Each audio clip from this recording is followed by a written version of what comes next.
ಯೂಟ್ಯೂಬ್ನಲ್ಲಿ ಶಿವಮೊಗ್ಗದ ಸುದ್ದಿಗಳನ್ನು ನಿರಂತರವಾಗಿ ಪಡೆಯಲು ಈಗಲೇ ಸಬ್ಸ್ಕ್ರೈಬ್ ಮಾಡಿ. ಕುವೆಂಪು ವಿಶ್ವವಿದ್ಯಾಲಯ ಸಹ್ಯಾದ್ರಿ ಕಾಲೇಜಿನಲ್ಲಿ ಹಮ್ಮಿಕೊಂಡಿದ್ದ ಕಾರ್ಯಾಗಾರದಲ್ಲಿ ನೂತನ ಶಿಕ್ಷಣ ನೀತಿ ಕುರಿತು ರಾಜ್ಯ ಉನ್ನತ ಶಿಕ್ಷಣ ಸಚಿವ ಅಶ್ವಥ್ ನಾರಾಯಣ ಮಾತನಾಡಿದ್ದಾರೆ. ಅವರು ಏನು ಹೇಳಿದ್ದಾರೆ ನೋಡೋಣ ಬನ್ನಿ. ಅದರಾದ ನಂತರ ಇವತ್ತೇನು 2020ರಲ್ಲಿ ಘೋಷಣೆ ಆಗಿರುವಂಥದ್ದಿದೆ. ಯಾವಾಗಲೂ ಚರ್ಚೆಗಳನ್ನು ಮಾಡ್ತಾನೆ ಇರೋ, ಶಿಕ್ಷಣದಲ್ಲಿರುವಂಥ ಸಮಸ್ಯೆಗಳನ್ನು ಬಗೆಹರಿಸೋರು ಯಾರಪ್ಪ, ಇವತ್ತಿನ ಲರ್ನಿಂಗ್ ಲ್ಯಾಕ್ಯುನೆ ಅಥವಾ ಟೀಚಿಂಗ್ ಲ್ಯಾಕ್ಯುನೆ ಅಥವಾ ಇನ್ಫ್ರಾಸ್ಟ್ರಕ್ಚರಲ್ ಲ್ಯಾಕ್ಯುನೆ, ಅಡ್ಮಿನಿಸ್ಟ್ರೇಟಿವ್ ಲ್ಯಾಕ್ಯುನೆ, ಸ್ಟ್ರಕ್ಚರಲ್ ಲ್ಯಾಕ್ಯುನೆ ಅಥವಾ ಲೆಜಿಸ್ಲೇಷನಲ್ಲಿ ಆಗಲಿ ಎಲ್ಲ ಹಲವಾರು ಸವಾಲುಗಳು ಸಮಸ್ಯೆಗಳು ಇದ್ದವು ವಿವಿಧ ರೀತಿಯಲ್ಲಿ. ಇವನ್ನೆಲ್ಲ ಒಟ್ಟಾರೆ ಸಮಗ್ರವಾಗಿ ಬಗೆಹರಿಸಬೇಕು ಅನ್ನುವಂಥದ್ದು ರಾಷ್ಟ್ರೀಯ ಶಿಕ್ಷಣ ನೀತಿ 2020ರ ಉದ್ದೇಶವಾಗಿದೆ. ತಮಗೆಲ್ಲ ಗೊತ್ತಿದ್ದ ಹಾಗೆ ಹೇಗೆ ನಮ್ಮ ಸಮಾಜ ನಮ್ಮ ಗೊತ್ತಿದ್ದ ಹಾಗೆ ಹಿಂದಿನ ಬಿಡಿ ನಮ್ಮ ಕಣ್ಣು ಮುಂದೆ ನಾವು ಏನು ನೋಡ್ತಾ ಇದ್ದೀವಿ, ಸಮಾಜದ ನಿಜಕ್ಕೂ ಬೆಳವಣಿಗೆ ಎಲ್ಲ ರೀತಿಯಲ್ಲಿ, ಅದು ಸಾಮಾಜಿಕವಾಗಲಿ ಅಥವಾ ಆರ್ಥಿಕವಾಗಲಿ ಜ್ಞಾನಕ್ಕಾಗಲಿ ಸಮಾಜದ ಸಮಸ್ಯೆಗಳನ್ನೆಲ್ಲ ಬಗೆಹರಿಸ್ಕೋಬೇಕು ಅಂದರೆ ಅದು ಶಿಕ್ಷಣದ ಮೂಲಕ ಮಾತ್ರ ಸಾಧ್ಯವಾಗಿರ್ತದೆ. ಶಿಕ್ಷಣದ ಬೈ ಪ್ರಾಡಕ್ಟ್ಸ್ ಎಲ್ಲ ಇನ್ನೆಲ್ಲ ಆವಿಷ್ಕಾರ, ತಂತ್ರಜ್ಞಾನ ಇವೆಲ್ಲ ಬೈ ಪ್ರಾಡಕ್ಟ್ಸ್ಗಳು. ಇದರ ಮೂಲಕ ಇವತ್ತು ನಮ್ಮ ಕಣ್ಣು ಮುಂದೆನೇ ತಾವೆಲ್ಲ ನೋಡಿದರೆ ಹೇಗೆ ಬದಲಾವಣೆಯನ್ನು ನಾವೆಲ್ಲ ಕಂಡಿದ್ದೀವಿ ಅಂತ. ಮತ್ತು ಜಾಗತೀಕರಣ, ಖಾಸಗೀಕರಣನೂ ಆಗ್ಬಿಟ್ಟಿದೆ. ಇವತ್ತು ಸ್ಪರ್ಧೆ ಎಲ್ಲೋ ಒಂದು ಕಡೆ ಎಲ್ಲೋ ಒಂದು ನಮ್ಮ ಅಕ್ಕಪಕ್ಕ ಊರಿನ ಜೊತೆ ನಾವು ಸ್ಪರ್ಧೆಯನ್ನು ಮಾಡಿಕೊಂಡು ನಮ್ಮ ಸಮಯ ತಗೊಂಡು ನಾವು ಆರಾಮಾಗಿ ನೋಡ್ಕೊಳ್ಳೋಣ ಅಂತ ಹೋಗೂ ಇಲ್ಲ. ಇದು ಬಹಳ ವೇಗದಲ್ಲಿ ಹೋಗ್ತಿದೆ. ಇವತ್ತು ವೇಗ ಟೆಕ್ನಾಲಜಿ ಹೇಗೆ ಹೋಗ್ತಿದೆ ಅಂದರೆ, ಯಾವ ಸ್ಪೀಡಲ್ಲಿ ಹೋಗ್ತಿದೆ ಅಂದರೆ ಕ್ಷಣ ಮಾತ್ರದಲ್ಲಿ ಬದಲಾವಣೆಗಳು. ಈ ಕ್ಷಣ ಮಾತ್ರದಲ್ಲಿ ಬದಲಾವಣೆ ಆಗ್ತಿರುವಂಥ ವೇಗದಲ್ಲಿ ನಾವು ಎಷ್ಟು ವೇಗದಲ್ಲಿರಬೇಕು, ಬಹಳಷ್ಟು ವೇಗದಲ್ಲಿ ಇರುವಂಥದ್ದಾಗಬೇಕಾಗುತ್ತೆ. ಇವತ್ತು ರಾಷ್ಟ್ರೀಯ ಶಿಕ್ಷಣ ನೀತಿಯನ್ನು ರೂಪಿಸ್ಲಿಕ್ಕೆ 5 ವರ್ಷಕ್ಕಿಂತ ಹೆಚ್ಚಿನ ಸಮಯ ತಗೊಂಡಿರುವಂಥದ್ದಿದೆ. ಶಿಕ್ಷಣ ನಮಗೆ ಹೊಸದಲ್ಲ. ಇವತ್ತಿಂದ ಒಂದು ಸುಧಾರಣೆಯನ್ನು ತರಲಿಕ್ಕೆ, ನೀತಿ ತರಲಿಕ್ಕೆ 5 ವರ್ಷ ತಗೊಂಡಾಗ ಇದನ್ನು ತಗೊಂಡು ಅನುಷ್ಠಾನವನ್ನು ಮಾಡಲಿಕ್ಕೆ ಈಗಾಗಲೇ 1 ವರ್ಷ ತಗೊಂಡಿದ್ದೀವಿ. 2020ರಲ್ಲಿ ಘೋಷಣೆ ಆಯಿತು, 21ರಲ್ಲಿ ಅನುಷ್ಠಾನವನ್ನು ಮಾಡಬೇಕು. ಮಾಡೋದು ಒಂದೇ ಕೆಲಸ, ಈ ಮಾಡೋ ಒಂದು ಕೆಲಸನೂ ನಾವು ಆಸಕ್ತಿಯನ್ನು ವಹಿಸದೆ ಕೆಲಸವನ್ನು ಮಾಡ್ತಾ ಹೋಗ್ತಿದ್ರೆ ನಾವು ಹೇಗೆ ನಮ್ಮ ಮುಂದೆ ತೊಗೊಂಡೋಗ್ಲಿಕ್ಕಾಗುತ್ತೆ? ಸಮಾಜನ ಯಾರು ತೊಗೊಂಡೋಗ್ಬೇಕು? ಯಾರು ಬೇರೆಯವ್ರು ಬರ್ತಾರ? ಬೇರೆ ಯಾರು ಬರ್ಲಿಕ್ಕೆ ಸಾಧ್ಯನ? ನಮಗೆ ಜವಾಬ್ದಾರಿ ತಗೊಂಡಿದ್ದೀವಿ ಸಮಾಜದಲ್ಲಿ. ಈ ಜವಾಬ್ದಾರಿಯನ್ನ, ಈ ವೃತ್ತಿಯನ್ನ ನಾವು ಮಾಡ್ತೀವಿ. ಈ ವೃತ್ತಿಯ ಮೂಲಕ ಸಮಾಜದ ಸೇವೆ ಸಲ್ಲಿಸ್ತೀವಿ, ಸಮಾಜಕ್ಕೆ ಶಕ್ತಿಯನ್ನು ತುಂಬ್ತೀವಿ, ಸಮಾಜದಲ್ಲಿ ಸುಧಾರಣೆ ತರ್ತೀವಿ. ಇದನ್ನು ತರಬೇಕು ಅಂತ ನಾವು ಜವಾಬ್ದಾರಿ ತಗೊಂಡಾದ್ಮೇಲೆ ಮೈ ಮರೆತು ಕೂತ್ಕೊಂಡ್ರೆ ನಮ್ಮ ಜೀವನವಾಗಿರುತ್ತಾ? ಎಲ್ಲ ಒಂದು ಕಡೆ ನಮ್ಮ ದಿನಕ್ಕೆ ಅರ್ಥ ಸಿಗುತ್ತೆ. ಒಂದು ದಿನ ಕಳೆದಿದೆಯಪ್ಪ, ಆ ದಿನದಲ್ಲಿ ನಾವು ಏನು ಮಾಡ್ತೀವಿ ಅನ್ನೋದು ಬಹಳ ಮುಖ್ಯ. ದಿನ ಕೊನೆ ಆದಾಗ ನಾವು ಯೋಚನೆ ಮುಂಚೆ ಯೋಚನೆ ಮಾಡ್ತೀವಿ ತಾನೆ. ಯೋಚನೆ ಮಾಡಿದೇನು ಮಲಗಕ್ಕಾಗಲ್ಲ. ಈ ದಿನ ಸಾರ್ಥಕವಾಗಿತ್ತ, ಯೋಗ್ಯವಾಗಿತ್ತ, ಸೂಕ್ತವಾಗಿತ್ತ, ನನ್ನಿಂದ ಸಮಾಜಕ್ಕೆ ಒಳ್ಳೆಯದಾಯ್ತಾ? ಹಾಗಾಗಿ ಇಷ್ಟು ನಾವು ಜವಾಬ್ದಾರಿಯುತವಾಗಿ ಇಷ್ಟು ಬುದ್ಧಿ ಭಗವಂತ ನಮಗೆಲ್ಲ ಕೊಟ್ಟು ಇಷ್ಟು ದೊಡ್ಡ ಕಾಗ್ನಿಟಿವ್ ಲೆವೆಲ್ಸ್ ಕೊಟ್ಟಾಗ ನಾವು ಹೇಗೆ ಮಾಡಬೇಕು ಅನ್ನೋದು ಬಹಳ ಪ್ರಮುಖವಾದಂಥದ್ದು. ನೀವೆಲ್ಲ ಇವತ್ತು ಪ್ರಾಕ್ಟೀಸಸ್ ನೋಡಿದ್ದೀರಾ. ಈ ಪ್ರಾಕ್ಟೀಸಸ್ ಎಲ್ಲ ಕೆಲವು ಇನ್ಸ್ಟಿಟ್ಯೂಷನ್ ಆಫ್ ಎಕ್ಸಲೆನ್ಸ್ನಲ್ಲಿ ಇವೆಲ್ಲವನ್ನೂ ಅಳವಡಿಸ್ಕೊಂಡಿದ್ವಿ. ಇದೇನೋ ಇದಕ್ಕಿದ್ದಾಗಿ ಎಲ್ಲ ಹೊಸದಾಗಿ ಎಲ್ಲ ಬಂದಿದೆ ಅಂತಲ್ಲ, ಬಟ್ ಇದೆಲ್ಲರಿಗೂ ಸಿಗಬೇಕು, ಎಲ್ಲರಿಗೂ ವಿಸ್ತರಣೆ ಆಗಬೇಕು. What is the best way forward? ನಮ್ಮ ದೇಶವನ್ನ ಸಮಾನತೆ, ಎಲ್ಲರಿಗೂ ಸಲ್ಲುವಂಥದ್ದಾಗಬೇಕು. ಅವ್ರ ತಂದೆ ತಾಯಿ, ಬಡವರು, ಸಾಹುಕಾರರು, ಹೆಚ್ಚು ಕಡಿಮೆಲಿರೋರು ನಾವೆಲ್ಲ ಹಿನ್ನೆಲೆ ನಮಗೆ ಗೊತ್ತಿದೆ ಯಾವ ಹಿನ್ನೆಲೆಯಲ್ಲಿ ನಾವು ಬಂದಿದ್ದೀವಿ ಅಂತ. ಹೇಗಿದ್ದೋ ಹೇಗಾಗೋ, ಯಾವ ಸ್ಥಿತಿಯಿಂದ ಯಾವ ಸ್ಥಿತಿಗೆ ಬಂದಿದ್ದೀವಿ, ಎಲ್ಲ ಆಗ್ಲಿಕ್ಕೆ ಹೇಗೆ ಸಾಧ್ಯವಾಯಿತು? ಇವನ್ನೆಲ್ಲ ನಾವು ನೋಡಿದಾಗ ನಾವು ನಮ್ಮ ಸಮಾಜಕ್ಕೆ ಏನು ಪರಿಹಾರವಾಗಿದೆ ಇದನ್ನು ನಾವು ಬಲವಾಗಿ ಕೈ ತೊಗೊಳ್ಳೋಂಥದ್ದಾಗಬೇಕು. ಇಡೀ ಸಮಾಜಕ್ಕೆ ಸುಧಾರಣೆ, ಬೆಳವಣಿಗೆ, ಪ್ರಗತಿ ಎಲ್ಲವನ್ನು ಕೊಡ್ಲಿಕ್ಕಾಗೋದು ಕೇವಲ ಶಿಕ್ಷಣ ಕ್ಷೇತ್ರದಿಂದ ಮಾತ್ರ ಸಾಧ್ಯವಾಗಿರ್ತದೆ. ಅದರಲ್ಲಿ ಮುಖ್ಯ ಪಾತ್ರ ವಹಿಸ್ತಿರುವಂಥದ್ದು ತಾವು. ಬೇರೆ ಯಾರು ಅಲ್ಲ ಪಾತ್ರ ವಹಿಸ್ಲಿಕ್ಕೆ, ಬೇರೆ ಯಾರು ಇಲ್ಲ. ನಾವು ನಿಮಗೆ ಲೀಡರ್ಶಿಪ್ ಕೊಡ್ಬೋದು ಅಷ್ಟೇ, ನಿರ್ಣಯ ತಗೊಳ್ಬೋದು. ಆದರೆ ಮಾಡೋಂಥದ್ದು ಎಲ್ಲ ರೂಪಿಸಿ ಕೆಲಸ ಮಾಡೋಂಥದ್ದು ತಾವು. ತಾವು ಮಾಡೋದಕ್ಕೆ ಸರ್ಕಾರದಲ್ಲಿ ಸ್ಪಷ್ಟತೆ ಇಟ್ಕೋಬೇಕು. ಸರ್ಕಾರ ಇಷ್ಟೆಲ್ಲ ಒತ್ತಡದ ಮಧ್ಯದಲ್ಲೂ ನೀವು ಯೋಚನೆ ಮಾಡಿ, ಇಷ್ಟೆಲ್ಲ ಒತ್ತಡದ ಮಧ್ಯದಲ್ಲಿ ಮೋದಿಯವರು 2 ಸರ್ಕಾರದ 2 ಅವಧಿನಲ್ಲಿ ಮಾಡುವಂಥದ್ದಾಗಿದೆ. ಮೊದಲನೇ ಅವಧಿನಲ್ಲಿ ಪ್ರಾರಂಭವನ್ನು ಮಾಡಿದ್ರು, 2ನೇ ಅವಧಿನಲ್ಲಿ ಕಾರ್ಯರೂಪ ತಂದರು. ಇಮ್ಯಾಜಿನ್ ಮಾಡಿ ಪರ್ಸ್ಯೂ ಹೇಗೆ ಮಾಡಿದ್ದಾರೆ. 2014ರಲ್ಲಿ ಅವರು ಮೇ ತಿಂಗಳಲ್ಲಿ ಅಧಿಕಾರಕ್ಕೆ ಬರ್ತಾರೆ. ಅಧಿಕಾರಕ್ಕೆ ಬಂದ ಕೆಲವೇ ದಿನದಲ್ಲೇ ಈ ರಾಷ್ಟ್ರೀಯ ಶಿಕ್ಷಣ ನೀತಿಯನ್ನು ತರಬೇಕು ಅಂತ ಪ್ರಾರಂಭವನ್ನು ಮಾಡ್ತಾರೆ ಕೆಲಸ. ಇದನ್ನು ಮಾಡೋ ಮೂಲಕನೇ ನ್ಯೂ ಇಂಡಿಯಾ ಅಂತ ಏನು ಡಿಫೈನ್ ಮಾಡ್ಕೋತೀವಲ್ಲ, ಈ ನ್ಯೂ ಇಂಡಿಯಾ ಅಂತ ಡಿಫೈನ್ ಟ್ರಾನ್ಸ್ಫಾರ್ಮ್ ಆಗಬೇಕು ಅಂದರೆ, ಇಂಡಿಯಾ ಅಂತ ನ್ಯೂ ಇಂಡಿಯಾ ಮಾಡಬೇಕು ಅನ್ನೋಂಥ ಟ್ರಾನ್ಸ್ಫಾರ್ಮೇಷನ್ ತರಬೇಕು ಅಂದರೆ ಅದು ಶಿಕ್ಷಣದ ಮೂಲಕ ಮಾತ್ರ ಸಾಧ್ಯವಾಗಿರುತ್ತೆ. ಪ್ರತಿಯೊಬ್ಬರಿಗೂ ಸಲ್ಲುವಂಥದ್ದು ಸೊಲ್ಯೂಷನ್ ಫಾರ್ ಎವ್ರಿಥಿಂಗ್. ತಿಳುವಳಿಕೆನೇ ಇಲ್ಲದೆ ನಾವು ಏನು ಪ್ರಯತ್ನ ಮಾಡೋದು ಏನಾಗುತ್ತೆ. ನಿಮಗೆ ಕೋವಿಡ್-19 ಅನ್ನೋ ಒಂದು ಸೋಂಕಿನ ಕಾಯಿಲೆಗೆ ಉದಾಹರಣೆ ಹೇಳ್ತೀನಿ. ಅಲ್ಲಿ ಜಾಗೃತಿಯ ಸಮಸ್ಯೆಯಿಂದಾಗಿಯೇ ನಮ್ಗೆ ಇವತ್ತಿಷ್ಟು ಸವಾಲುಗಳನ್ನು ಎದುರಿಸುವಂಥದ್ದಾಯಿತು. ಎಲ್ಲರಿಗೂ ಏನಾದ್ರು ನಮಗೆ ಜಾಗೃತಿ ಇದ್ದಿದ್ರೆ ಸಮಸ್ಯೆನ ಚಿಡುಕಿ, ಈಗ ಬೆರಳು ಚಿಡುಕಿನಲ್ಲಿ ಹೊಡೆದು ನಿಲ್ಲಿಸ್ಬಿಡ್ಬೋದು. Because of lack of awareness, ignorance, lack of awareness ಇಂದಾಗಿ ಬಹಳ ದೊಡ್ಡ ಸಮಸ್ಯೆಗಳನ್ನು ಎಲ್ಲ ವಿಚಾರದಲ್ಲೂ, communication gap, lack of knowledge ಇಂದಾಗಿ ಸಮಸ್ಯೆಗಳನ್ನು ನಮ್ಮ ಉಲ್ಬಣ ಆಗುವಂಥದ್ದಿದೆ. ನಾನು ಜನಪ್ರತಿನಿಧಿಯಾಗಿ ಮಂಜಣ್ಣನವರಿಗೆ ಅವರಷ್ಟು ಕಾಲ ಅಲ್ಲ, ಸ್ವಲ್ಪ ಕಾಲದಲ್ಲಿ ನಾವಿರುವಂಥದ್ದು. ಅದು ನೋಡ್ಬೇಡ,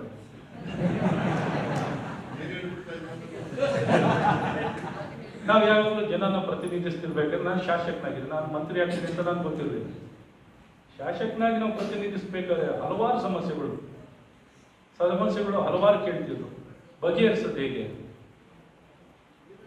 ಸಮಸ್ಯೆಗಳನ್ನು ನೋಡಿದಾಗ ಬಗೆಹರಿಸೋದು ನನಗೆ ಅರ್ಥೈಸ್ಕೊಂಡಿದ್ದು. ನಾನು ನೋಡಿದಾಗ ಶಿಕ್ಷಣವನ್ನು ಸರಿಯಾಗಿ ಕೊಟ್ಟಾಗ ಮಾತ್ರ ಉತ್ತಮವಾಗಿ ನಾವು ಸಮಾಜವನ್ನು ಕಟ್ಟಲಿಕ್ಕೆ ಎಲ್ಲ ಸಮಸ್ಯೆಗಳಿಗೂ ಪರಿಹಾರ ಅಲ್ಲೇ ಸಿಗುವಂಥದ್ದು. ಈ ಶಿಕ್ಷಣವನ್ನು ಪಡ್ಕೊಂಡವರು ಮುಂದೆ ನೋಡುವಂಥದ್ದು ಅವ್ರಿಗೆ ಉದ್ಯೋಗ ಬೇಕು ಅಂತ. ಕೆಲವರು ಹೇಳ್ಬೋದು ನನಗೆ ಶಿಕ್ಷಣ ಪಡೆಯೋದು ನಮ್ಮ ಉದ್ಯೋಗಕ್ಕಲ್ಲ ಅಂತ ಕಲಿಯೋರು ಇದ್ದಾರೆ. ಕೆಲವು ವಿದ್ವಾಂಸರು, ಜ್ಞಾನಿಗಳು ಸಾಕಷ್ಟು ಅವರಿಗೆ ಕಲಿಕೆ ಜ್ಞಾನದ ಬಗ್ಗೆನೇ ಬಹಳಷ್ಟು ಆಸಕ್ತಿ ಇದೆ. ಆದರೆ ಹೆಚ್ಚಿನ ಜನಕ್ಕೆ ಇದರ ಮೂಲಕ ತಮ್ಮ ಉದ್ಯೋಗವನ್ನು ಪಡ್ಕೋಬೇಕು. ಆ ಉದ್ಯೋಗವನ್ನು ಪಡ್ಕೊಂಡು ಇಂಡಸ್ಟ್ರಿ ರೆಡಿ ಆಗಬೇಕು. ಅದು ಆಗಬೇಕಂದ್ರೆ ಸೂಕ್ತವಾದಂಥ ಗುಣಮಟ್ಟದ ಶಿಕ್ಷಣ ಸಿಗಬೇಕು. ಇವನ್ನೆಲ್ಲ ಪಡಿಬೇಕಂದ್ರೆ ಗುಣಮಟ್ಟ ಸುಮ್ಮನೆ ಶಿಕ್ಷಣ ಕೊಟ್ಬಿಟ್ರೆ ಸಾಲಲ್ಲ. ಇದು ಕೇವಲ ಶಿಕ್ಷಣ ಸಾಲೋದೇ ಇಲ್ಲ, ಗುಣಮಟ್ಟದ ಶಿಕ್ಷಣ ಇದ್ರೆ ಮಾತ್ರ ಇವತ್ತು ಇಡೀ ವಿಶ್ವಕ್ಕೆ ನಾವು ಸಲ್ಲುವಂಥದ್ದು ಆಗಬೇಕು ಅಂತ ನೋಡ್ತಾ ಇದ್ದೀವಿ. ಇಡೀ ವಿಶ್ವಕ್ಕೆ ನಮ್ಮ ಸೇವೆಗಳನ್ನು ಕೊಡಬೇಕು, ಇಡೀ ವಿಶ್ವಕ್ಕೆ ನಾವು ತಂತ್ರಜ್ಞಾನವನ್ನು ಕೊಡಬೇಕು, ಇಡೀ ವಿಶ್ವಕ್ಕೆ ಆವಿಷ್ಕಾರವನ್ನು ಕೊಡಬೇಕು, ಇಡೀ ವಿಶ್ವಕ್ಕೆ ನಾವೇ ತಯಾರು ಮಾಡ್ತೀವಿ ಅಂತ ಹೇಳ್ತಾ ಇದ್ದೀವಿ. ಎಲ್ಲವನ್ನೂ ನಾವೇ ಮಾಡಿ, ನಾವೇ ಸರಬರಾಜು, ಸಪ್ಲೈ, ಡೆವಲಪ್ಮೆಂಟ್ ಎಲ್ಲವನ್ನೂ ನಾವೇ ಮಾಡಬೇಕು ಅಂತೀವಿ. ಇವನ್ನೆಲ್ಲ ಮಾಡಬೇಕು ಅಂದರೆ ಗುಣಮಟ್ಟದಲ್ಲಿ ಸ್ಪರ್ಧೆ ಇದೆ, ಪರ್ಸ್ಯೂಟ್ ಆಫ್ ಎಕ್ಸಲೆನ್ಸ್. ಏನೋ ಒಂದು ತಯಾರು ಮಾಡಿ ನೀವು ತಗೊಳಪ್ಪ ಅಂದ್ರೆ ಯಾರು ತಗೊಳ್ಳೋರು ಇರ್ತಾರೆ? ಯಾರು ತಗೊಳ್ಳೋರು ಇರಲ್ಲ. ಹಾಗಾಗಿ ಇವೆಲ್ಲವನ್ನೂ ನೋಡಿದಾಗ ನಮ್ಮ ಸಮಾಜದಲ್ಲಿ 1-2 ಕೋಟಿ ಜನಸಂಖ್ಯೆ ಅಲ್ಲ, ಈಗಾಗಲೇ 135 ಕೋಟಿ, ನೀವು ಇನ್ನೆಷ್ಟೆಷ್ಟು ಸಂಖ್ಯೆ ಏರ್ತಾ ಇರೋದು. ಇಷ್ಟು ಜನಕ್ಕೂ ಆಶಯ ಇದೆ, ಕನಸಿದೆ, ನಾನು ಉತ್ತಮವಾಗಿ ಬಾಳಿ ಬದುಕಬೇಕು, ನನಗೂ ಅವಕಾಶ ಬೇಕು ಅನ್ನೋದು. ಇಡೀ ವಿಶ್ವದ ಜೊತೆಯಲ್ಲಿ ನಾವು ಸ್ಪರ್ಧೆಯನ್ನು ಮಾಡಬೇಕಾದ್ರೆ ಗುಣಮಟ್ಟವನ್ನು ಹೆಚ್ಚಿಸ್ಕೊಳ್ಳುವಂಥದ್ದು ಆಗಬೇಕಾಗುತ್ತೆ. ಇದೊಂದೇ ದಾರಿ ಇರೋದು ನಮಗೆ, ಇದೊಂದೇ ದಾರಿ, ಬೇರೆ ಯಾವ ದಾರಿ ಇಲ್ಲ. ನೀವು ಎಷ್ಟೇ ಶಿವಮೊಗ್ಗವನ್ನ ಇನ್ನೂ ಒಂದು 5 ರೋಡ್ ಹಾಕೊಳ್ಳಿ, 10 ರೋಡ್ ಹಾಕೊಳ್ಳಿ, ನೀವು ಸಸ್ಟೈನ್ ಆಗಬೇಕು. If Shivamogga has to sustain, Shivamogga has to grow, education and technology and innovation is the only way. ಬೇರೆ ಯಾವ ದಾರಿ ಇಲ್ಲ. ನೀವೆಷ್ಟೇ ನೀವು ಅಭಿವೃದ್ಧಿಯಿಂದ 100 ಬಿಲ್ಡಿಂಗ್ ಕಟ್ಕೋಬಹುದು, 100 ಬಿಲ್ಡಿಂಗ್ ಇಂದ ಏನೂ ಆಗಲ್ಲ. ನೀವೆಷ್ಟೇ ಇನ್ನೂ ಒಂದಿಷ್ಟು 4 ನೀರಾವರಿ ತರ್ಬೋದು, ಏನೂ ಆಗಲ್ಲ. ನೀರಾವರಿ ಮೇಲೆ ನೀರಾವರಿ ತಂದು ಏನೂ ಆಗಲ್ಲ. ಅದಕ್ಕೆ ರೈಟ್ ಸೊಲ್ಯೂಷನ್, ವ್ಯಾಲ್ಯೂ ಅಡಿಷನ್ ಇರೋರ್ಗು ನಾವು ಕಲಿಯಲ್ಲ, ಸೊಲ್ಯೂಷನ್ ಸಿಗಲ್ಲ. We need to be value addition, quality, sustainability ತಂದಾಗ ಮಾತ್ರ ನಾವು ಹೆಚ್ಚಿನ ತಗೊಂಡೋಗ್ಲಿಕ್ಕೆ ಆಗ್ತದೆ. ಹಾಗಾಗಿ ಇವೆಲ್ಲ ಕಾರಣಗಳು ಶಿಕ್ಷಣದಲ್ಲಿ ಎಲ್ಲ ಪರಿಹಾರಗಳು ನಾವು ಕಾಣುವಂಥದ್ದಾಗ್ತಿದೆ. ಈ ಗಂಟು ಇದನ್ನು ನಾವು ಸಮಾಜಕ್ಕೆ ಕೊಡುವಂಥದ್ದಾಗಬೇಕು. ಮತ್ತು ಎಲ್ಲ ರೀತಿ ಸುಧಾರಣೆಗಳನ್ನು, ಫ್ಲೆಕ್ಸಿಬಿಲಿಟಿ ಕೊಟ್ಟಿರುವಂಥದ್ದಾಗಲಿ, ಒಬ್ಬ ವಿದ್ಯಾರ್ಥಿನಲ್ಲಿ ತನ್ನ ಪ್ರತಿಭೆಗಳನ್ನು ಗುರುತಿಸುವಂಥದ್ದಾಗಲಿ, ಅದನ್ನು ಘೋಷಣೆ ಮಾಡುವಂಥದ್ದಾಗಲಿ, ಸುಮ್ಮನೆ ಏನೋ ಮಾರಾಟದಲ್ಲಿ ಕೂತ್ಕೊಳ್ಳಿ, ಪಾಠ ಹೇಳಿ ಹೋಗಿ ಹೆಲ್ಪ್ ಆಗಲ್ಲ.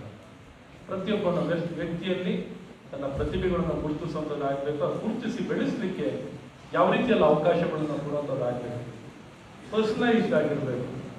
ಎಲ್ಲಿವರೆಗೂ ನಾವು ಪರ್ಸನಲೈಸ್ಡ್ ಆಗಲ್ಲ, ನೋಡಿ ಕಲಿಸಿ ಮಾಡುವಂಥ ಪ್ರಯತ್ನಗಳು ನಾವು ಮಾಡಲ್ಲ, ಸಂಸ್ಥೆಗಳಾಗಿರ್ತವೆ ಹೊರತು ನಿಜಕ್ಕೂ ಸಮಾಜದ ಸಮಸ್ಯೆಗಳನ್ನು ಅಥವಾ ಸಮಸ್ಯೆಗಳನ್ನು ಬಗೆಹರಿಸಲಿಕ್ಕೆ ಯಾವ ರೀತಿ ನಮ್ಮ ಶಿಕ್ಷಣ ವ್ಯತ್ಯಾಸ ಮಾಡೋದು ಆಗ್ಲಿಕ್ಕೆ ಸಾಧ್ಯವಿರಲ್ಲ.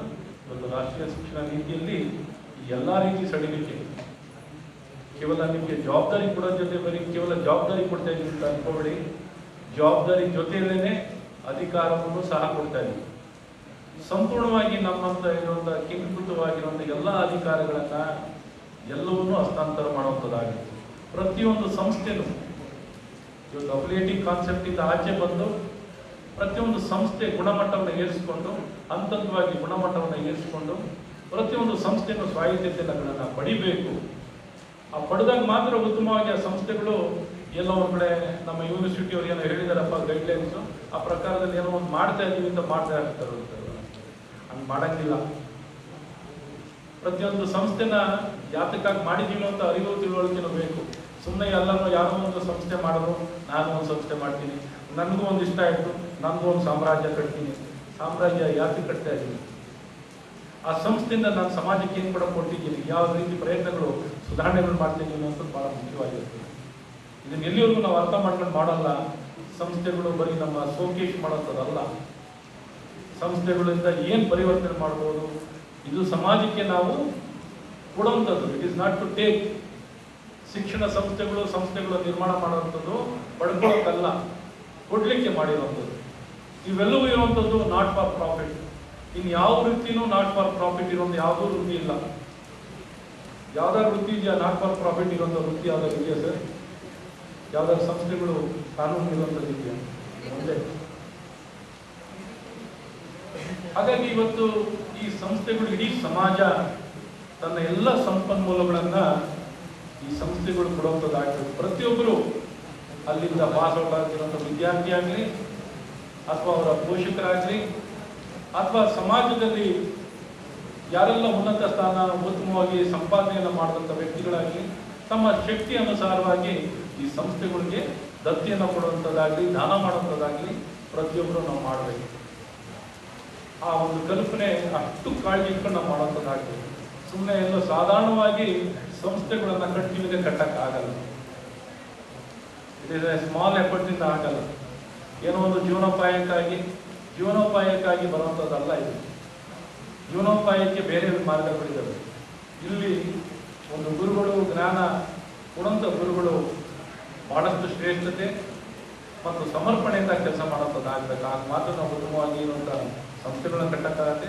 ಅದೇ ದಿಕ್ಕಲ್ಲಿ ಸರ್ಕಾರದಲ್ಲೂ ನಾವು ಎಲ್ಲ ರೀತಿಯಾದಂಥ ಸ್ವಾಯತ್ತತೆಗಳನ್ನು ಕೊಟ್ಟು ಆಡಳಿತದಲ್ಲಾಗಲಿ ಶೈಕ್ಷಣಿಕವಾಗಲಿ ಎಲ್ಲವನ್ನು ಕೊಟ್ಟು ಸಹಕಾರ, ಬೆಂಬಲ, ಏನೆಲ್ಲ ರಿಫಾರ್ಮ್ಸ್ಗಳು ಕೊಡಬೇಕೋ ಎಲ್ಲ ರಿಫಾರ್ಮ್ಸ್. ಈಗ ಪ್ರಾರಂಭದಲ್ಲಿ ಕೇವಲ ನಾವು ಶೈಕ್ಷಣಿಕವಾಗಿ ಪ್ರಾರಂಭವನ್ನು ಮಾಡಿರುವಂಥದ್ದಿದೆ. ಕಾಲಕ್ರಮೇಣ ಇವತ್ತು 10-15 ವರ್ಷ ಕಾಲದಲ್ಲಿ ನಾವು ಇಟ್ಕೊಂಡಿರೋ ಗುರಿ 10 ವರ್ಷದಲ್ಲಿ ಎಲ್ಲ ರೀತಿಯಾದಂಥ ಸುಧಾರಣೆಗಳನ್ನು, ನಮ್ಮ ಗುರಿಗಳನ್ನು ತಲುಪಬೇಕು ಅಂತ ಈಗ 10 ವರ್ಷದ ಅವಧಿಯನ್ನು ಇಟ್ಕೊಂಡಿದ್ದೀವಿ. ಆದರೆ ನಮ್ಮ ನೀತಿಯಲ್ಲಿ 15 ವರ್ಷ ಕಾಲ ಇರುವಂಥದ್ದು. 15 ವರ್ಷದೊಳಗಡೆನಾದರೂ ನಾವೆಲ್ಲ ರೀತಿಯಾದಂಥ ಸುಧಾರಣೆಗಳನ್ನು ಮಾಡುವಂಥದ್ದಾಗುತ್ತೆ. ಅಡ್ಮಿನಿಸ್ಟ್ರೇಟಿವ್ ರಿಫಾರ್ಮ್ಸ್ ಆಗಲಿ, ಸ್ಟ್ರಕ್ಚರಲ್ ರಿಫಾರ್ಮ್ಸ್ ಆಗಲಿ, ಲೆಜಿಸ್ಲೇಟಿವ್ ರಿಫಾರ್ಮ್ಸ್ ಆಗಲಿ, ಇವನ್ನೆಲ್ಲವನ್ನು ಮಾಡಿ ಪ್ರತಿಯೊಂದು ಸಂಸ್ಥೆಗೂ ಒಂದು ಕನಿಷ್ಠ ಡಿಗ್ರಿ ಅವಾರ್ಡಿಂಗ್ ಅಟಾನಮಸ್ ಇನ್ಸ್ಟಿಟ್ಯೂಟ್ ಆಗಿ ಬೆಳಿಬೇಕು. ಅದೇನಾಗಲಿಲ್ಲ ಅಂದಾಗ ಕಾನ್ಸ್ಟಿಟ್ಯೂಟ್ ಕಾಲೇಜಾಗಿ ಮುಂದುವರಿಬೋದು ಅಥವಾ ಕ್ಲಸ್ಟರ್ ಕಾಲೇಜಾಗಿ ಮುಂದುವರಿಬೋದು ಅನ್ನೋದನ್ನ ಈಗಾಗಲೇ ಗೋಪಾಲ್ ಕೃಷ್ಣ ಅವರು ತಿಳಿಸಿರ್ಬೋದು. ಇವತ್ತು ಈ ಎಲ್ಲ ಹಿನ್ನೆಲೆಯಲ್ಲಿ ನಾವು ಶಿಕ್ಷಣ ಸಂಸ್ಥೆಗೆ ನಮ್ಮ ಇಡೀ ಶಕ್ತಿಯನ್ನು ದಾರಿ ಎರೆಯುವಂಥದ್ದಾಗಬೇಕು. ನಾವು ಶಕ್ತಿಯನ್ನು ದಾರಿ ಎರೆಯಲಿಲ್ಲ ಅಂದ್ಕೊಳ್ಳಿ, ಈ ಸ್ಪರ್ಧೆಯಲ್ಲಿ ಇವತ್ತು ವಿಶ್ವದಲ್ಲಿ ನಾವು ಸ್ಪರ್ಧೆ ಮಾಡ್ತಿರ್ಬೇಕಾದ್ರೆ ಇವತ್ತು ನಮ್ಮ ಆರ್ಥಿಕ ವ್ಯವಸ್ಥೆ, ನಮ್ಮ ಎಕನಾಮಿ ಇವನ್ನೆಲ್ಲ ಉಳಿಸ್ಕೊಂಡು ಬೆಳೆಸ್ಕೋಬೇಕು ಅಂದರೆ ಭಾಳ ಕಷ್ಟ ಆಗುತ್ತೆ. ಇದು ಹಾಲು ನೀರಿನ ಕಥೆ ಆಗುತ್ತೆ. ಯಾರೋ ಮಾಡ್ತಾರೆ ಅಂದರೆ ಯಾರೋ ಮಾಡಲ್ಲ. ನಾವು ಪ್ರತಿಯೊಬ್ಬರು ಮಾಡಿದ್ರೆ ಮಾತ್ರ ಇದು ಉಳಿಯುತ್ತೆ. ಪ್ರತಿಯೊಬ್ಬರು ಮಾಡಬೇಕಾಗುತ್ತೆ. ಇಲ್ಲೆಲ್ಲೋ ಒಂದು ಕಡೆ ಕೇವಲ ಕೆಲವೇ ಜನಕ್ಕೆ ಸೀಮಿತವಾಗಿದೆ ಆಗಂಗಿಲ್ಲ. ಪ್ರತಿಯೊಬ್ಬರೂ ಮಾಡಬೇಕಾಗುತ್ತೆ.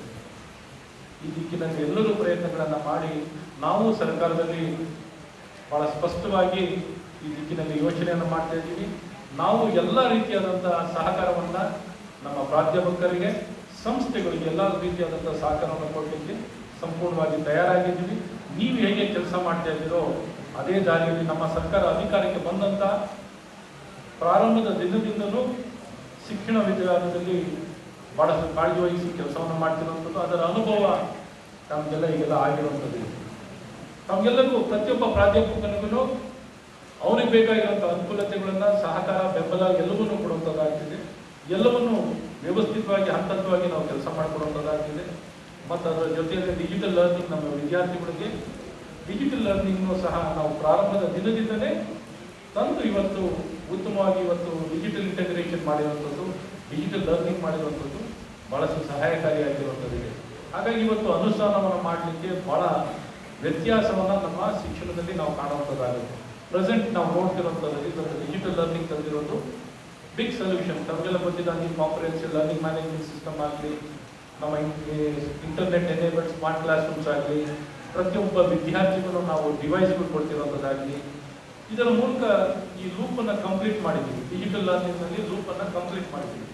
ನಾನು ಇದೇ ದಾರಿಯಲ್ಲಿ ನಮ್ಮ ವೈಸ್ ಚಾನ್ಸಲರ್ ಅವ್ರಿಗೂ ಹೇಳ್ತೇವೆ, ಸಹ್ಯಾದ್ರಿ ಕಾಲೇಜಲ್ಲೂ, ಕಾನ್ಸ್ಟಿಟ್ಯೂಂಟ್ ಕಾಲೇಜಲ್ಲೂ ಈ ಸಿಸ್ಟಮನ್ನು ಇಂಟಗ್ರೇಟ್ ಮಾಡಿ ಅಳವಡಿಸ್ಕೊಡಿ. ಆ ಮೂಲಕ ನಮ್ಮ ಕಾಲೇಜುಗಳಲ್ಲಿ ಗುಣಮಟ್ಟ ಎನಿ ಟೈಮ್ ಎನಿವೇರ್ ಲರ್ನಿಂಗು ಆಗುತ್ತೆ, ಕಂಟೆಂಟು ಚೆನ್ನಾಗಿ ಕೊಡ್ಬೋದು. ಕಂಟೆಂಟಲ್ಲಿ ನೀವು ನೋಡಿದ ಹಾಗೆ ಎಲ್ಲ ರೀತಿ ವಿಡಿಯೋ, ಆಡಿಯೋ, PPT ಕಂಪ್ಲೀಟ್ಲಿ ಒಳ್ಳೆ ಕ್ಯೂರೇಟ್ ಮಾಡಿ ನಾವು ಹುಡುಗರುಗಳಿಗೆ ಗುಣಮಟ್ಟದ ಕ್ಲಾಸಸ್ನ ಕೊಡಲಿಕ್ಕೂ ಸಾಧ್ಯವಾಗುತ್ತೆ. ಮತ್ತು ಡಿವೈಸಿನ ಮೂಲಕ ಅಸೆಸ್ಮೆಂಟ್ ಇವತ್ತೇನು ನಾವು ಮಾತಾಡ್ತಾ ಇದ್ದೀವಿ, ಈ ಅಸೆಸ್ಮೆಂಟನ್ನು ಸುಲಭವಾಗಿ ಫಾರ್ಮೇಟಿವ್ ಅಸೆಸ್ಮೆಂಟ್ಗಳು ಮಾಡೋದಕ್ಕೆ ಸುಲಭವಾಗಿ ಮಾಡುವಂಥದ್ದಾಗುತ್ತೆ. ಮತ್ತು ನಾವೇನು ಇವತ್ತು ಕೋರ್ ಕಾನ್ಸೆಪ್ಟು, ಫಂಡಮೆಂಟಲ್ಸ್ನೆಲ್ಲ ಹೇಳ್ಕೊಡ್ಬೇಕು ಅಂತಿರೋದನ್ನ ಇದರ ಮೂಲಕನೂ ಮಾಡಲಿಕ್ಕೆ ಭಾಳಷ್ಟು ಸಾಧ್ಯವಾಗಿದೆ. ಕಂಟೆಂಟ್ ಆಗಲಿ, ಪೆಡಗಾಗಿ ಆಗಲಿ, ಅಥವಾ ಅಸೆಸ್ಮೆಂಟ್ ಆಗಲಿ, ಇವೆಲ್ಲವನ್ನು ಉತ್ತಮವಾಗಿ ಕೊಡಲಿಕ್ಕೆ ಸಾಧ್ಯ ಇದೆ. ಇವತ್ತು 40-60ನಲ್ಲಿ ನೀವು ಕೊಟ್ಟಿದ್ದೀರ. 40-60 ಏನು 70-30 ಮಾಡಿದ್ರೆ ಏನು ತಪ್ಪೇನಿಲ್ಲ. 70-30 ಮಾಡ್ಬೋದು, ಭರವಸೆ ಬೇಕು. ನಾವು ಅಂದ್ಕೋತೀವಿ ಯಾರೋ ದುರುಪಯೋಗ ಮಾಡ್ಕೋತಾರೆ, ಆ ಸಂಸ್ಥೆಯವರು ದುರುಪಯೋಗ ಮಾಡ್ಕೋತಾರೆ. ದುರುಪಯೋಗ ಮಾಡ್ಕೊಳ್ಳೋ ಮೂಲಕ ಆ ಸಂಸ್ಥೆ ಗುಣಮಟ್ಟ ಜಾಸ್ತಿ ಆಗಲ್ಲ. ಅಲ್ಟಿಮೇಟ್ಲಿ ಲರ್ನಿಂಗ್ ಔಟ್ಕಮ್ ಮೂಲಕನೇ ಪ್ರತಿಯೊಂದು ಇನ್ಸ್ಟಿಟ್ಯೂಷನ್ ಮೆಜರ್ ಮಾಡೋದಾಗುತ್ತೆ. ಹಾಗಾಗಿ ಶಾರ್ಟ್ಕಟ್ನಲ್ಲಿ ಯಾವ ಇನ್ಸ್ಟಿಟ್ಯೂಷನ್ ಮಾಡೋಕ್ಕೆ ಹೋಗ್ತಾರೋ ಅಂಥ ಇನ್ಸ್ಟಿಟ್ಯೂಷನ್ಗಳೆಲ್ಲ ಎಲಿಮಿನೇಟ್ ಆಗ್ತಾ ಹೋಗ್ತವೆ. ಗುಣಮಟ್ಟದ ಶಿಕ್ಷಣ ಯಾವ ಸಂಸ್ಥೆ ಕೊಡಲ್ಲ, ಆ ಸಂಸ್ಥೆಗಳು ಯಾವುದೂ ಉಳ್ಕೊಳ್ಳಲ್ಲ. ಗುಣಮಟ್ಟವನ್ನು ಯಾರು ಕೊಡ್ತಾರೆ? ಗುಣಮಟ್ಟನೇ ನಮ್ಮ ಉಸಿರು, ಗುಣಮಟ್ಟನೇ ನಮ್ಮ ಕರ್ತವ್ಯ ಅನ್ನೋಂಥ ಕಲ್ಪನೆ ಇಟ್ಕೊಂಡು ಕೆಲಸ ಮಾಡುವಂಥ ಸಂಸ್ಥೆಗಳು ಮಾತ್ರ ಉಳ್ಕೊಳ್ತಾರೆ, ಅಂಥ ವ್ಯಕ್ತಿಗಳು ಉಳ್ಕೊಳ್ತಾರೆ. ಆಗ ಮಾತ್ರ ನಾವು ಉತ್ತಮವಾದಂಥ ವ್ಯವಸ್ಥೆ ಕೊಡಲಿಕ್ಕೆ ಸಾಧ್ಯ ಆಗುತ್ತೆ. ಹಾಗಾಗಿ ಫ್ರೀಡಮ್ ಏನು ಬೇಕಾದ್ರೂ ಕೊಡ್ಬೋದು ಟೀಚರ್ಗೆ. ಟೀಚರ್ ಎಕ್ಸಾಮ್ ಮಾಡಿದಾಗೂ ಪಾಸ್ ಮಾಡ್ತೀನಪ್ಪ ಮಾಡೋದು ಹೇಳೋಗಿರ್ಬೇಕು. I am confident. ನಾನು ನನ್ನ ಮಕ್ಕಳುಗಳಿಗೆ ಫಾರ್ಮೇಟಿವ್ ಅಸೆಸ್ಮೆಂಟಲ್ಲಿ ಚೆನ್ನಾಗಿ ಹೇಳ್ಕೊಟ್ಟಿದ್ದೀನಿ. They are capable, they are fit to pass ಅನ್ನೋ ಡಿಸೈನ್ ಮಾಡಿದ್ರೆ ಟೀಚರು ಅವ್ನು ಪಾಸ್ ಆಗಬೇಕು. ಆ ನಂಬಿಕೆ ಇಲ್ಲದೆ ಯಾಕೆ ಟೀಚರ್ ಇಟ್ಕೋತೀವಿ ನಾವು? ಆ ನಂಬಿಕೆ ಇಲ್ಲದೆ ಯಾಕೆ ಬೇಕು ಆ ಪ್ರೊಫೆಸರ್? ಟ್ರಸ್ಟ್ ಡೆಫಿಷಿಟ್ ಇದ್ರೆ ಆಗಲ್ಲ. Trust deficit is the biggest challenge. ನಾವು ಎಷ್ಟೇ ಮಾತಾಡೋದು, ರಾಜಕಾರಣಿಗಳು ಎಷ್ಟೋ ಜನ ನಾವೇ ನಮ್ಮ ಸಾರ್ವಜನಿಕರ ಹತ್ರ ಹೋಗ್ತಿದ್ರೆ ನಾವು ಆಯ್ಕೆ ಮಾಡಿರೋಂಥ ಜನಪ್ರತಿನಿಧಿನೇ ನಂಬಬೇಕೋ ಬೇಡ ಅನ್ನೋಂಥ ಪ್ರಶ್ನೆ ಇದೆ. ಅಷ್ಟು ಮಟ್ಟದಲ್ಲಿ ಸಮಾಜದಲ್ಲಿ ನಂಬಿಕೆ, ವಿಶ್ವಾಸ ಇದೆ. ಯಾರನ್ನೂ ನಂಬಲಿಕ್ಕೆ ತಯಾರಿಲ್ಲ. ಎಂಥ ಪರಿಸ್ಥಿತಿ ಬಂದಿದೆ ಅಂದರೆ ಯಾರನ್ನೂ ನಂಬಲಿಕ್ಕೆ ತಯಾರಿಲ್ಲ. ಸೊ ಕೆಲಸ ಎಲ್ಲದನ್ನು ಮಾಡಲಿಕ್ಕಾಗುತ್ತೆ. ಅಂತ ವಾತಾವರಣ ನಿರ್ಮಾಣ ಮಾಡಲಿಕ್ಕೆ ಯಾರು ಕಾರಣ ಕೊಡ್ತಾರೆ? ಸೊ ಇದರಿಂದ ಆಚೆ ಬರುವಂಥದ್ದಾಗಬೇಕು, ನಂಬಿಕೆಯಿಂದ ಮುಂದೆ ಹೋಗುವಂಥದ್ದಾಗಬೇಕು. ಈ ನಂಬಿಕೆಯ ಮೂಲಕ ಬಹಳ ದೊಡ್ಡ ಸುಧಾರಣೆಗಳನ್ನ ತರಬೇಕು. ಯಾರೇ ದುರ್ಬಳಕೆ ಮಾಡಿಕೊಂಡ್ರು ಇವತ್ತು ಗ್ರೀವಿಯನ್ಸ್ ಸಿಸ್ಟಮ್ ಇದೆ. ಗ್ರೀವಿಯನ್ಸ್ ಸಿಸ್ಟಮ್ನಲ್ಲಿ ಪಬ್ಲಿಕ್ ಡೊಮೈನಲ್ಲಿ ಬರುವಂಥದ್ದಾಗಿದೆ. ಯಾರೇ ಫೀಸ್ ಕಲೆಕ್ಟ್ ಮಾಡಿರೋದು, ಎಷ್ಟು ಫೀಸ್ ಕಲೆಕ್ಟ್ ಮಾಡಿದ್ದೀರ ಅನ್ನೋದನ್ನು ಮುಂಚೆ ಬರೀ ಕೇವಲ ಯೂನಿವರ್ಸಿಟಿಗೆ ಸಬ್ಮಿಟ್ ಮಾಡ್ತಿರೋ ಅಪ್ಲಿಕೇಶನ್ ಕಾಲೇಜಸ್.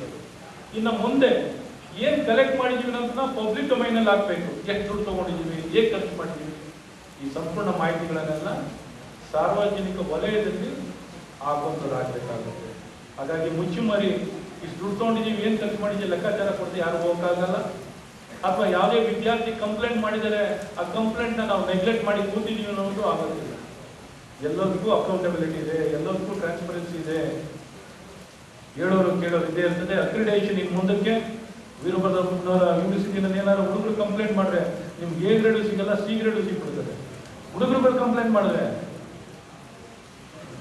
ಅಕೌಂಟಬಿಲಿಟಿ ಇಲ್ಲ ಅಂದ್ರೆ ನಿಮಗೆ ಸಮಸ್ಯೆ ಇರುತ್ತೆ.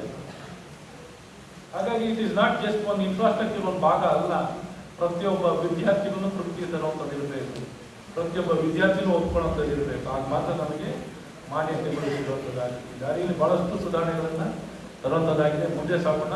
ಮತ್ತು ಯಾವ ಸಂಸ್ಥೆನಲ್ಲಿ ಏನು ವ್ಯವಸ್ಥೆ ಕೊರತೆ ಇರ್ತದೆ, ಎಲ್ಲಿ ಬೇಕಾದ್ರೂ ಅದನ್ನು ಉಪಯೋಗಿಸ್ಕೊಳ್ಬೋದು.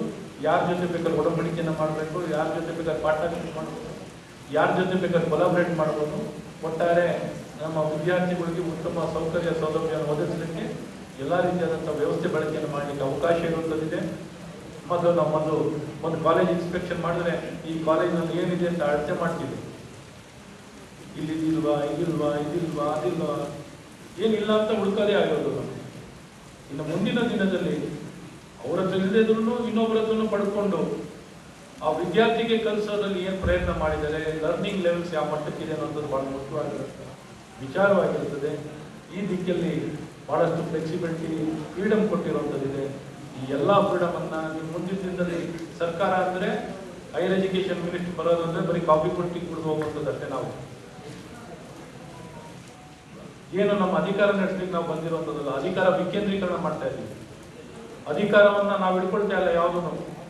ನಾನು ಹೈಯರ್ ಎಜುಕೇಷನ್ ಮಿನಿಸ್ಟರ್ ಆಗಿ ನಮ್ಮ ಅಧಿಕಾರ ಅನ್ನೋಂಥದ್ದನ್ನ ಏನು ಇಟ್ಕೊಳಕ್ಕೆ ಹೋಗ್ತಿಲ್ಲ. ಈ ರಾಷ್ಟ್ರೀಯ ಶಿಕ್ಷಣ ನೀತಿಯಲ್ಲಿ ಮೂಲ ಉದ್ದೇಶ ಏನು ಅಂದರೆ ಅಧಿಕಾರ ಸರ್ಕಾರದಲ್ಲಿರೋದೆಲ್ಲ ಸಂಪೂರ್ಣವಾಗಿ ವಿಕೇಂದ್ರೀಕರಣ ಮಾಡಬೇಕು ಅನ್ನೋಂಥದ್ದು. ಸರ್ಕಾರ ನಿಮ್ಮನ್ನ ಹಿಡಿತಕ್ಕೆ ತೊಗೊಳ್ಳೋಂಥದ್ದಲ್ಲ ಇದು. ಬಟ್ ಅಲ್ಟಿಮೇಟ್ಲಿ ಸಿಸ್ಟಮ್ ಹೇಗೆ ಬಿಲ್ಡ್ ಆಗುತ್ತೆ ಅಂದರೆ ಆಟೋಮೆಟಿಕ್ ಆಗಿ ನ್ಯಾಚುರಲ್ ಆಗಿ ನೀವು ಅಕೌಂಟಬಿಲಿಟಿ ನಿಮ್ಮಲ್ಲಿ ಬರುವಂಥದ್ದು ಮಾಡುವಂಥದ್ದಾಗುತ್ತೆ. ನಿಮ್ಗೆ ಇಷ್ಟ ಇದೆಯೋ ಇಲ್ವೋ, but you be made accountable. You need to perform. There no other way. ನಾನು ಸರ್ಕಾರಿ ನೌಕರ, ನಾನು ಹೇಗೆ ಬೇಕಾದ್ರೆ ತಪ್ಪಿಸ್ಕೊಡ್ತೀನಿ, ಇವೇ ಇಲ್ಲ. ನಾನು ಖಾಸಗಿಯಲ್ಲಿ ನನ್ನ ಸಂಸ್ಥೆ ಹಿಂಗೆ ಬೇಕಾದ್ರೆ ನಾನು ನಡೆಸ್ತೀನಿ, ಆಗದೇ ಇಲ್ಲ. ಯಾವುದು ನಡೆಯಲಿಕ್ಕೆ ಅವಕಾಶ ಇಲ್ಲ. ಗುಣಮಟ್ಟವನ್ನು ಇಟ್ಕೊಂಡು ಮುಂದೆ ಇವಿಷ್ಟು ಮಾಡ್ತಿರೋಂಥದ್ದು ನಮ್ಮ ವಿದ್ಯಾರ್ಥಿಗಳು ಒಳ್ಳೇದಾಗಬೇಕು, ಅವರು ಉತ್ತಮವಾಗಿ ಬೆಳಿಬೇಕು, ನಮ್ಮ ಸಮಾಜ ಸದೃಢವಾಗಿ ಬೆಳಿಬೇಕು, ನಮ್ಮ ನಾಡು ಸದೃಢವಾಗಿ ಬೆಳಿಬೇಕು, ನಮ್ಮ ದೇಶ ಬೆಳಿಬೇಕು. ಬೇರೆ ಎಲ್ಲ ದೇಶಕ್ಕಿಂತ ಉತ್ತಮವಾದಂಥ ರಾಷ್ಟ್ರವನ್ನು ಕಟ್ಟಲಿಕ್ಕೆ ಎಲ್ಲ ರೀತಿಯಾದಂಥ ಪ್ರಯತ್ನ ಆಗಬೇಕು. ಯಾವುದೋ ರಕ್ಷಣೆ ಇಲ್ಲ. We are open for competition. ಕಾಂಪಿಟೇಷನ್ಗೆ ರೆಡಿ ಆಗಬೇಕಾ ಬೇಡವಾ? ಅಥವಾ ಕಂಪ್ಲೀಟ್ ಪ್ರೊಟೆಕ್ಷನ್,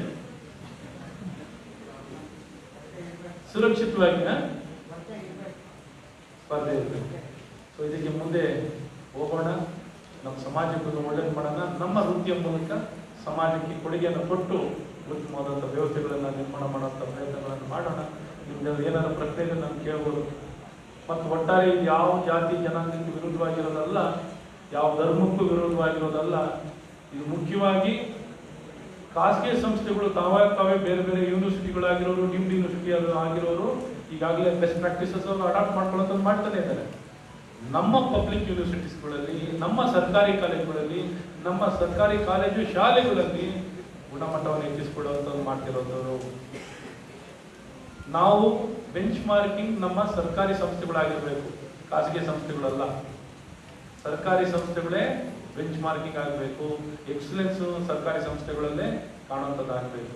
ಒಂದು ಸರ್ಕಾರಿ ಶಾಲೆ ಗುಣಮಟ್ಟನೂ ಯಾವುದೇ ಖಾಸಗಿ ಶಾಲೆಗಿಂತ ಗುಣಮಟ್ಟ ಕಮ್ಮಿ ಇರಬಾರ್ದು. ಸರ್ಕಾರಿ ಶಾಲೆ ನೋಡಿ ಖಾಸಗಿ ಶಾಲೆಯನ್ನು ನೋಡಿ ಕಲಿಯುವಂಥದ್ದಾಗಬೇಕು.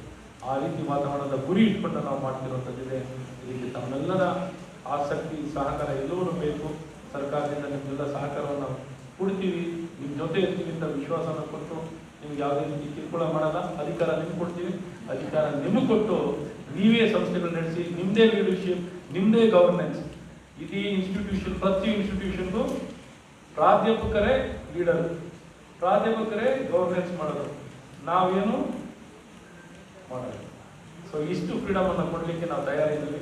ಹಾಗಾಗಿ ನೀವು ಕೈ ಕಟ್ಟಾಕೋ ಕೆಲಸ ಮಾಡ್ತಿಲ್ಲ, ನಿಮಗೆ ಸ್ವಾತಂತ್ರ್ಯವನ್ನು ಹೆಚ್ಚೆಚ್ಚು ಕೊಟ್ಟು ನಾವು ಉತ್ತಮವಾಗಿ ಕೆಲಸ ಮಾಡುವಂಥ ಅವಕಾಶನ ಮಾಡಿಕೊಡ್ತೇವೆ ಅಂತ ತಿಳಿಸಿ ನನ್ನ ಮಾತನ್ನು ನಿಲ್ಲಿಸ್ತೀನಿ. ಜೈ ಹಿಂದ್, ಜೈ ಕರ್ನಾಟಕ.